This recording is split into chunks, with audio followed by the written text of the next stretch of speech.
नमस्कार मित्रों। निदान स्थान के चैप्टर नंबर 3 की बात कर रहे हैं। क्या है चैप्टर का नाम? गुल्म निदान अध्याय। तो गुल्म से संबंधित हम लोग निदान, उसके लक्षण और उसके भेदों के बारे में बात करने वाले हैं। तो देखेंगे सबसे पहले जो सिलेबस में पहला पॉइंट आता है अध्याय परिचय। अध्याय परिचय जैसा कि नाम रहे गुल्म।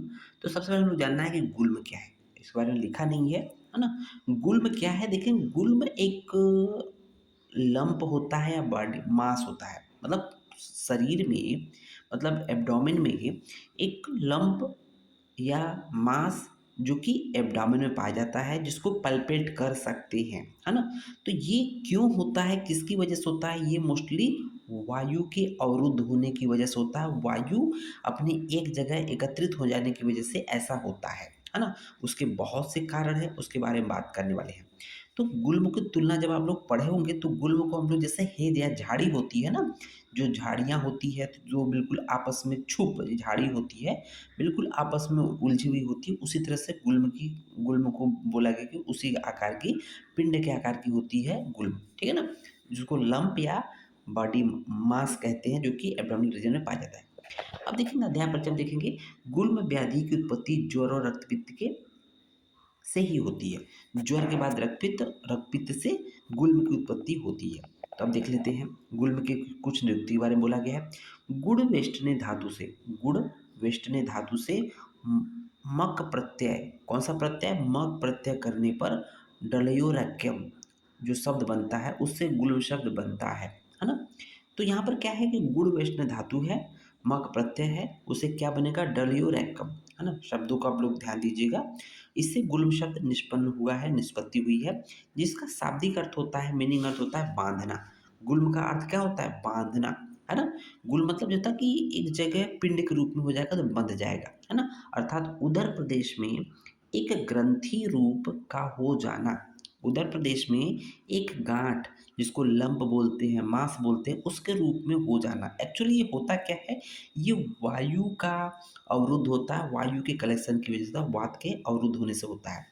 जैसा कि सुश्रुत बोलते हैं इसके बारे में, हृदनाभ्यंतरे ग्रंथि संचारी यदि वा चल, मतलब हृदय और नाभि के अंतर, मतलब हृदय नाभि के मध्य में एक ग्रंथि होती है। ग्रंथि मतलब गांठनुमा स्ट्रक्चर्स होती है, जो कि संचारी हो सकती है, मतलब एक स्थान से दूसरे स्थान चल सकती है, या अचल होती है, मतलब कि संचारी या चल, है ना। वृत्त वृत्तश्च यापचवान, जो कि पिंड के रूप में होते हैं, वृत्त गोल होती है, उसे हम गुल्म की संज्ञा देते हैं। तो ये सुश्रुत बोलते हैं क्लियर कट गुल्म के बारे में, ठीक है ना। ये तो बाद में पढ़ेंगे, बट यहाँ पर गुल्म का बाद देख लिया कि उसका अध्याय परिचय हो गया। नेक्स्ट देखते हैं दूसरा पॉइंट है सिद्धांत विवरण। सिद्धांत विवरण में पहला पॉइंट है संख्या संप्राप्ति। तो गुल्म की संख्या संप्राप्ति की बात करते हैं, मतलब कि गुल्म की संख्या कितनी होती है उसके बारे में बात करेंगे। जो श्लोक है, श्लोक नंबर चैप्टर नंबर 3 का, चैप्टर नंबर 3 का, जो कि गुल्म निदान अध्याय है, उसका श्लोक नंबर 3 देखेंगे। तो यहाँ लिखा है इह खलु पंच गुल्मा भवंती। गुल्म की संख्या कितनी होती है? संख्या संप्राप्ति का मतलब गुल्म की संख्या कितनी होती है, ठीक है ना। तो पंच गुल्मा भवंती, कौन कौन से? तद्यथा वात गुल्म, अर्थात वातज गुल्म होते हैं, पित्तज गुल्म, श्लेष्म गुल्मो, निचय गुल्म। वेरी वेरी इंपॉर्टेंट है निचय गुल्म। निचय गुल्म का दूसरा नाम सन्निपातज गुल्म होता है। सन्निपातज गुल्म असाध्य होता है, बाकी जो आपके वातज पित्तज जो कफज गुल्म होते हैं साध्य होते हैं, ठीक है ना। और एक होता है शोणित गुल्म। तो टोटल गुल्म की संख्या कितनी होती है? कि 5 होती है। कौन? वातज 1, पित्तज 2, श्लेष्मज या कफज 3, नीचे अर्थात सन्निपात हो जाएगा 4, और शोणित मतलब रक्तज गुल्म संख्या, एक तरह से ये हो गया 5वें नंबर का हो गया। तो टोटल गुल्म की संख्या जो होती है 5 होती है, इसको ध्यान रखिएगा, ये प्रश्न पूछा जाता है। नेक्स्ट पॉइंट देखते हैं हम लोग, गुल्म का स्थान, जो कि सेकंड पॉइंट है सिलेबस का, है ना। तो यहाँ देखेंगे गुल्म के टोटल कितने स्थान बताए गए हैं। अभी हम लोगों ने संख्या संप्राप्ति की बात की थी, मीन्स गुल्म की संख्या के बारे में बात किया था। गुल्म की संख्या 5 होती है, और गुल्म का स्थान क्या होता है देखेंगे। ये श्लोक जरूर ध्यान दीजिएगा, बुक ओपन कर लीजिएगा, चरक संहिता का, निदान स्थान का, चैप्टर नंबर 3।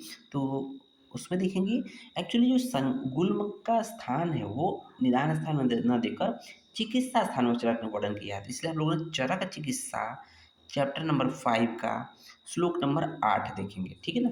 तो वस्तौ च नाभ्याम हृदि पार्श्वयोर स्थानानि गुल्मस्य भवन्ति पंच। तो गुल्म के 5 स्थान होते हैं। जिस तरह से गुल्म के 5 भेद होते हैं, उसी तरह से गुल्म के 5 स्थान होते हैं। स्थान भिन्न-भिन्न हैं। कौन-कौन से? बस्तौ मतलब यूरिनरी ब्लैडर वाला जो कि जगह होता है।